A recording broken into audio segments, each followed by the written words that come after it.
देश 21वीं सदी में जी रहा है। सब कुछ बदल रहा है। जिंदगी जीने का तरीका बदल रहा है। देश बदल रहा है। देश की संस्कृति बदल रहा है। लेकिन देश की महिलाओं पर होने वाला अपराध नहीं बदला, अत्याचार नहीं बदला और ना ही लोगों के लिए महिलाओं के प्रति नजरिया बदला है।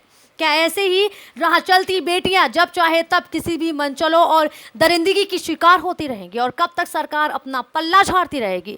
क्योंकि जिस तरह एक के बाद एक ऐसी घटनाएं घट रही हैं, उस पर सिर्फ कुछ समय के लिए बयानबाजी कर केस को किसी फाइल में दफना दिया जाता है, जिस पर धूल जमा होता है और प्रशासन ना ही केस की फाइल खोलता है और ना ही इंसाफ की गुहार लगाने वालों को इंसाफ मिलता है। और ऐसी कितनी फाइलें होंगी जो धूल के नीचे कहीं कोने में फेंकी होंगी और मन चले अपनी प्यास को बुझाने के लिए ऐसे कब तक देश की बेटियों को शिकार बनाते रहेंगे? यह एक बहुत बड़ा सवाल है। दरअसल यूपी के बुलंदशहर में मनचलों की वजह से एक बेहद होनहार छात्रा को अपनी जान गंवानी पड़ी। गरीब परिवार की ये बेटी अमेरिका में पढ़ाई कर रही थी और छुट्टियों में घर आई थी। चाचा और भाई के साथ बाइक पर वह अपने मामा के घर जा रही थी। मनचलों की वजह से हुए दर्दनाक हादसे में इस होनहार छात्रा की मौके पर ही मौत हो गई। एक शिक्षित और चाय वाली की बेटी सुदीक्षा, जो स्कॉलरशिप पर कैलिफोर्निया में पढ़ाई कर रही थी, कोरोना वायरस के कारण सुदीक्षा 14 मार्च को अमेरिका से भारत आ गई थी। तब से अपने घर पर थी। 16 अगस्त को उन्हें वापस अमेरिका जाना था।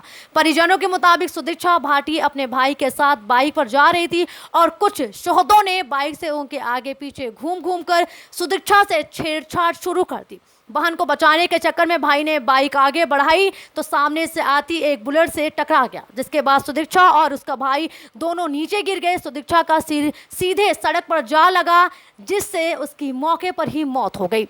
बताया गया है कि सुदीक्षा ने हेलमेट नहीं लगाया था, जबकि उनके भाई ने हेलमेट लगाया था और वो सुरक्षित थे। वहीं हादसे के तुरंत बाद टक्कर मारने वाला वहां मौके से फरार हो गया। उधर बेटी की मौत के बाद परिवार पूरी तरह से टूट गया है। छात्रा का अंतिम संस्कार भी कर दिया गया है। इस समय यूपी में राम राज्य कहे जाने वाली बीजेपी की सरकार है और सनद रहे आदित्य योगी नाथ मुख्यमंत्री हैं, जो बड़े बड़े दावे करते हैं, लेकिन अपराध पर लगाम नहीं लगाया गया है। सुदीक्षा की 3 बहन और 2 भाई है। वह सबसे बड़ी थी। सभी को उम्मीद थी कि पढ़ाई पूरी करने के बाद वह घर की जिम्मेदारी संभालेगी। 3 साल की पढ़ाई पूरी हो चुकी थी, लेकिन सुदीक्षा की मौत ने परिवार के सपनों को चकनाचूर कर दिया। वह गांव और देश की अन्य लड़कियों को भी शिक्षित करना चाहती थी। यही कारण था कि अमेरिका से आने पर वह गाँव की लड़कियों को पढ़ाती थी। परिजनों से कहती थी कि 20 साल की एक योजना बनाई है, NGO बनाकर गाँव और देश की लड़कियों को शिक्षित करने का काम करूंगी। सुदीक्षा का कहना था कि अगर लड़कियां शिक्षित हो जाएंगी तो देश की कई समस्याओं का समाधान हो जाएगा। लेकिन सुदीक्षा के साथ वो सपने भी दफन हो गए जो सुदीक्षा ने देखा था।